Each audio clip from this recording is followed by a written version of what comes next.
નમસ્તે મિત્રો. વિતેલા 5 દિવસની અંદર માર્કેટ એક જ રેન્જની અંદર જોવા મળ્યું હતું. એટલે કે બહુ એવી મોટી તેજી આપણે નિફ્ટી 50 ઇન્ડેક્સમાં બેંક નિફ્ટીની અંદર જોવા નહોતી મળી કે મોટો ઘટાડો પણ આપણને જોવા નહોતો મળ્યો.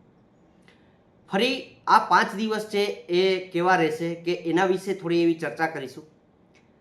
સૌથી પહેલાં તો વાત કરીએ તો આ 5 દિવસની અંદર એક પણ રજા આપણા માર્કેટની અંદર છે અને કન્ટિન્યુ 5 દિવસ સુધી માર્કેટ આપણું શરૂ રહેવાનું છે. એમાંની મોટી ઇવેન્ટ વિશે વાત કરીએ તો ઇન્ડિયા યુએસની ડીલના ન્યૂઝની અસર આપણને માર્કેટમાં જોવા મળવાની છે. આ સિવાય ક્વાર્ટર વનના રિઝલ્ટ અને કયા સ્ટ્રોંગ સેક્ટર હતા અને સ્ટ્રોંગ સેક્ટર રજૂ રહી શકે એમ છે, આ તમામ પોઈન્ટ ઉપર આ વિડીયોની અંદર વાત કરીશું. મિત્રો, ફર્સ્ટ ટાઈમ વિઝિટ કરો છો આ ચેનલની અંદર, ચેનલ સબસ્ક્રાઇબ કરવાનું ના ભૂલતા, તમારા મિત્રો સાથે શેર કરવાનું ના ભૂલતા. જો વિડીયો તમને ઇન્ફોર્મેટિવ કે કંઈ પણ માહિતી તમને શીખવા મળતી હોય તો કોમેન્ટ કરી જણાવી શકો છો અને એક લાઇક આપવાનું ના ભૂલતા. હવે સૌથી પહેલાં વાત કરીએ તો મિત્રો કે વિતેલા 5 દિવસની અંદર કયા શેરની અંદર મોટો એવો ઘટાડો આપણને જોવા મળ્યો કે એની અસર આ વીકમાં શું રહેશે એના શેર ઉપર. તો ટાટા કંપનીનો શેર છે ટ્રેન્ટ કે જેની અંદર એવરેજ 5% જેટલો ઘટાડો એ શેરની અંદર જોવા મળ્યો. કે આ ઘટાડાને હિસાબે કે મેઇન રીઝન એ કહી શકીએ કે ક્વાર્ટર એજીએમની મિટિંગની અંદર એના મેનેજમેન્ટ દ્વારા એની ગાઈડલાઇન જે વાય ઓન વાય જે ગ્રોથ છે એ ગ્રોથને એને 20% જેટલો ગ્રોથ ગણાવ્યો. કે આ ગ્રોથને જે છે એ નુવામા તરફથી એ એજન્સી દ્વારા એને એક ડાઉનગ્રેડ કરવામાં આવ્યો કે શેરને એ ઘટાડોનો ડાઉનગ્રેડનો ટાર્ગેટ આપવામાં આવ્યો. શેરની અંદર ઘટાડો એવરેજ 12% જેટલો આપણને જોવા મળ્યો છે. સારો એવો શેર છે કે જે કંપનીએ સારું એવું અર્નિંગ પણ વીતેલા સમયમાં આપેલા છે. સારો એવો ઘટાડો આ શેરની અંદર આપણને જોવા મળી રહ્યો છે. આ સિવાય કયા સેક્ટરની અંદર સારી એવી તેજી જોઈ હશે તો મિત્રો એ ફાર્મા સેક્ટર છે કે સારો એવો તેજીનો માહોલ વીતેલા 5 દિવસમાં આપણને જોવા મળ્યો હતો. પણ આવનારા 5 દિવસની અંદર પણ આ સેક્ટરની અંદર શું કેવી તેજી આપણને જોવા મળી શકે એ પણ એક ધ્યાનમાં રાખજો કે ફાર્મા સેક્ટરની અંદર સારી એવી તેજી હતી. બીજી વાત કરીએ તો એવા સેક્ટર કે જે સિમેન્ટ સેક્ટર છે કે સિમેન્ટ, અંબુજા સિમેન્ટ, અલ્ટ્રાટેક સિમેન્ટની અંદર પણ નોર્મલી એક જમ્પ આપણને જોવા મળ્યો હતો. કે આ જમ્પની અસર આ 5 દિવસમાં કેવી રહેશે એ ખાસી એવી નજર રાખજો મિત્રો. આ સિવાય એક ટર્નઅરાઉન્ડ થઈ રહ્યો સેક્ટર હોય કે એક એના સેક્ટરના લીડર કહી શકીએ એશિયન પેઇન્ટ કે જે સેક્ટરમાં લીડરની અંદર સારો એવો શેરમાં ઘટાડો ધીરે ધીરે જોવા મળતો હતો. એક ટર્નઆઉટ થઈ રહેલો કે એ શેર સારો એવો જમ્પ જોવા મળી રહ્યો છે. કે આ કંપનીને એશિયન પેઇન્ટને પણ તમે તમારી નજરમાં રાખજો.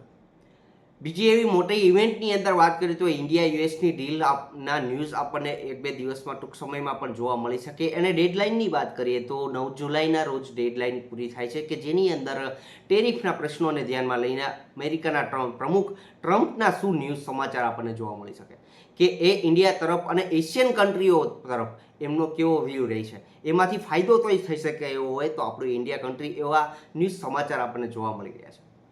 તો એમાંનું એક સેક્ટર જે સેક્ટરની અસર વધારે થઈ શકે કારણ કે જે કંપનીઓ છે એ કંપનીઓ ત્યાં યુએસ યુકેની અંદર કંપનીઓમાં બિઝનેસ કરી રહી છે. ખાસ કરીને યુએસની કન્ટ્રીમાં જે પોતાનો ધંધો ચલાવી રહી છે એમાંની આઈટી કંપનીઓ, ફાર્મા સેક્ટર, આ સિવાયની વાત કરો તો ટાયર સેક્ટરની અંદર અલગ અલગ અને જ્વેલરી થીમ ઉપર કામ કરતી કંપનીઓ.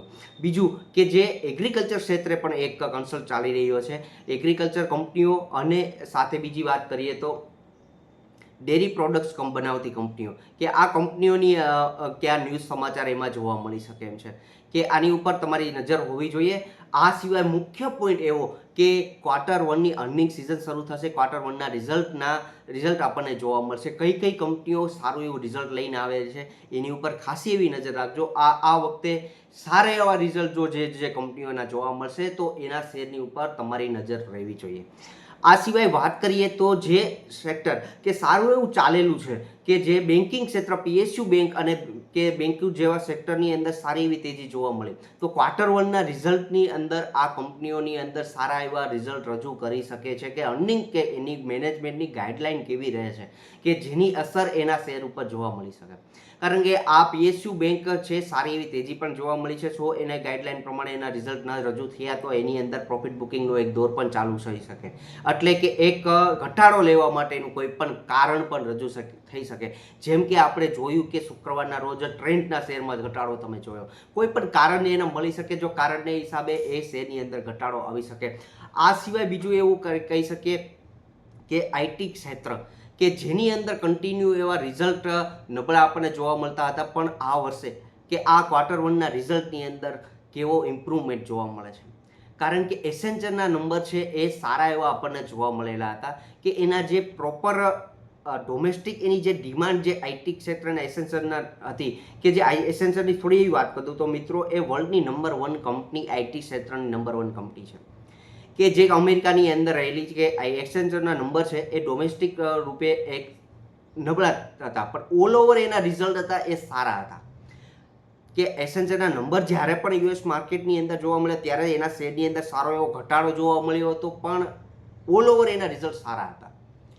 પણ એ વસ્તુને ધ્યાનમાં લઈને જોશો તો TCS, Infosys, Wipro, HCL tech આ બધી લાર્જ કેપ કંપની, આઈટી ક્ષેત્રની કંપનીના રિઝલ્ટ પણ સારા આવે છે કે નહીં, કે એના રિઝલ્ટની અંદર ઇમ્પ્રુવમેન્ટ અને મેનેજમેન્ટનું ગાઈડલાઇન કેવી રહે છે, આ એક ધ્યાનમાં રાખજો. એમાંની બીજા મિડ કેપ ક્ષેત્રના આઈટી શેરો કે જે એમ્ફેસિસ, કોફોર્જ, પ્રસિસ્ટન્ટ સિસ્ટમ, આ સિવાય બિરલાસોફ્ટ કે જે કંપનીમાં સારો એવો ઘટાડો આવેલો છે કે ક્વાર્ટર 1, 2, 3, 4 કે 2024ના રિઝલ્ટ જોશો તો મિત્રો આ કંપનીના ખૂબ જ સારા આવેલા હતા, પણ છેલ્લા વીતેલા 2-3 ક્વાર્ટરના નબળા રિઝલ્ટને લીધે આ શેરમાં સારો એવો ઘટાડો આવ્યો છે. પણ હવેના આજે આ ક્વાર્ટર 1ના રિઝલ્ટની અંદર કેવું ઇમ્પ્રુવમેન્ટ અને ક્વાર્ટર 2ની મેનેજમેન્ટનું કેવું ગાઈડલાઇન રહે છે, આ તમામ મિડ કેપ ક્ષેત્રની કંપનીઓ ઉપર નજર રાખજો, કારણ કે કેવા રિઝલ્ટ રહે છે એની અસરો કેવી જોવા મળશે. આ સિવાય જે પણ સારી એવી કંપનીઓના રિઝલ્ટ ક્વાર્ટર 1ના જોવા મળે મિત્રો એને નોટ ડાઉન કરજો કે આ જ કંપનીઓ છે એ તમને સારો એવો રિટર્ન અને સારો એવો પ્રોફિટ પણ તમને આપી શકે એમ છે. આ સિવાય વાત કરીએ તો મિત્રો કે ક્વાર્ટર 1ના રિઝલ્ટની અંદર આવનારા સપ્તાહની અંદર કઈ કઈ કંપનીઓના રિઝલ્ટ આપણને જોવા મળી શકે, તો એની અંદર 5 પૈસા છે 8 તારીખે પોતાનું રિઝલ્ટ જોવા મળશે. આ સિવાય આનંદ રાઠી, ટીસીએસ અને ટાટા એલેક્સી કે જે 10 જુલાઈના રોજ એ કંપનીઓના રિઝલ્ટ છે, કે આ ટીસીએસ ઉપર સારી એવી નજર રાખજો મિત્રો. જો એનું રિઝલ્ટ કેવું રહે છે એવી જ રીતનું રિઝલ્ટ ઇન્ફોસિસ, વિપ્રો અને એચસીએલ ટેક, ટેક મહિન્દ્રા આ કંપનીઓ ઉપર એની અસર એવા પ્રમાણમાં આપણને જોવા મળી શકે. આ સિવાય વાત કરીએ તો અમલ 11 તારીખે 11 જુલાઈના જ અમલ કંપની અને ઇલેક્ટ્રોનિક એન્જિનિયરિંગ કે એમના રિઝલ્ટ હું આ શનિવાર સુધીના જે કાંઈ શુક્ર શનિવાર સુધીના રિઝલ્ટ આવવાના છે એ રિઝલ્ટની વિશે કેલેન્ડર વિશે વાત કરી રહ્યો છું.